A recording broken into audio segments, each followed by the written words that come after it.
Hello friends, તમારું સ્વાગત છે અમારી ચેનલ સિમ્પલ ગુજરાતી રસોઈમાં। તો આજે આપણે બનાવવાના છે વ્રત કે ઉપવાસ માટે સ્પેશિયલ સાબુદાણાના વડા। તો ઇન્સ્ટન્ટ બનીને તૈયાર થઈ જાય છે સાબુદાણાના વડા। બિલકુલ તેલ નહીં રહે અને એકદમ ક્રિસ્પી એવા સાબુદાણા વડા બનાવવાનું શરૂ કરીએ। તો સાબુદાણા વડા બનાવવા માટે સૌથી પહેલાં અહીં મેં 1 બાઉલ જેટલા સાબુદાણા લઈ લીધા છે। હવે આ સાબુદાણાને આપણે 2 થી 3 વાર પાણીમાં ધોઈને સાફ કરી લેશું, જેથી અંદરનો જે સ્ટાર્ચ હોય ને તે બધો જ નીકળી જાય।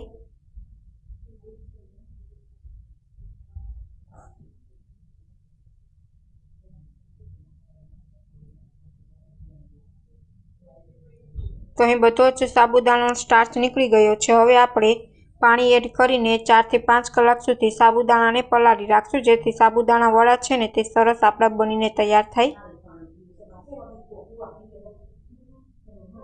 હવે 4 થી 5 કલાક થઈ ગઈ છે અને સાબુદાણા સારી રીતના આપણા ફૂલાઈ ગયા છે અને પલળી ગયા છે।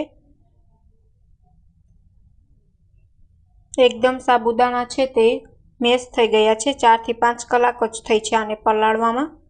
હવે આપણે વડા બનાવવા માટે આપણે માવો બનાવી લઈશું। તો તેના માટે સૌથી પહેલાં અહીં મેં સાબુદાણા લઈ લીધા છે। હવે તેમાં આદુ અને મરચાંની પેસ્ટ એડ કરી દીધી છે। અહીં મેં 2 બટેકા બાફીને તેનો માવો કરી લીધો છે, તે એડ કરી દઈશું।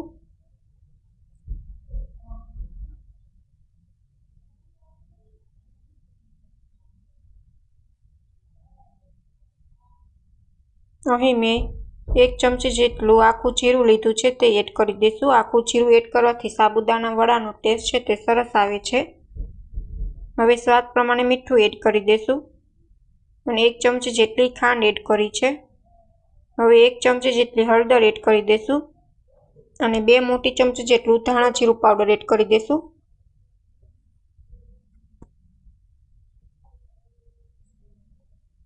અને સારી રીતના હાથની મદદથી આપણે મેશ કરી લઈશું। અહીં તમે 1 લીલા ધાણા પણ એડ કરી શકો છો, પણ મારી પાસે નથી એટલે મેં સ્કીપ કરી દીધું છે। માવો સારી રીતના તૈયાર થઈ ગયો છે। હવે આપણે વડા બનાવી લઈશું હાથની મદદથી। તમે અહીં સિંગદાણાનો ભૂકો પણ કરીને એડ કરી શકો છો, પણ અમારા ઘરમાં કોઈને પસંદ નથી એટલે એડ નથી કર્યો। તો વડા છે તે બહુ જાડા નહીં અને બહુ પાતળા નહીં તેવા બનાવો। બહુ જાડા હશે તો ગાળા જેવા લાગશે, એટલે બહુ જાડા નહીં બનાવવાના, એકદમ મીડિયમ રાખવાના। તેલ છે તે એકદમ હાઈ ફ્લેમ ઉપર જ રાખવાનું। તેલ છે તે થોડુંક વધારે ગરમ થવા દેવાનું, જેથી સાબુદાણા વડા છે તે તળતી વખતે બિલકુલ તેમાં તેલ છે તે ભરાય નહીં। જો ગેસની ફ્લેમ લો હશે ને તો સાબુદાણામાં તેલ ચડી જશે, એટલે ફ્લેમ છે તે એકદમ હાઈ રાખવાની છે। સાબુદાણા છે વડા છે તે હાઈ ફ્લેમ ઉપર જ તમારે તળવાના છે, જેથી સાબુદાણા વડામાં બિલકુલ તેલ ના રહે।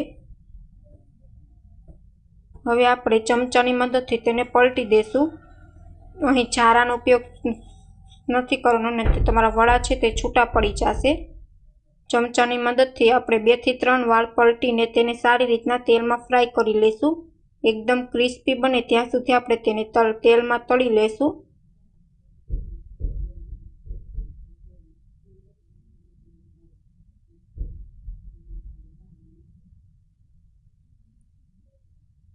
પાંચ મિનિટ થઈ ગઈ છે। હવે પાછા એકવાર આપણે સાબુદાણા વડા છે તેને પલટી દઈશું, જેથી તેલમાં સારી રીતના ફ્રાય થઈ જાય।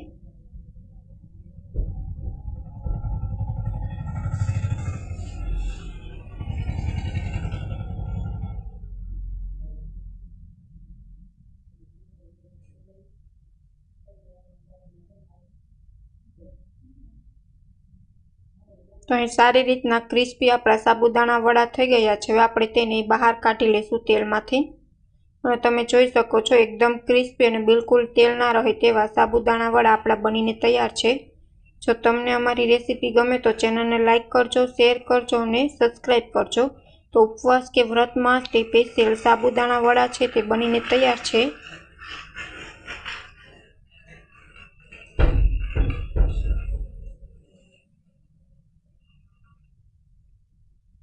Thank you for my watching video.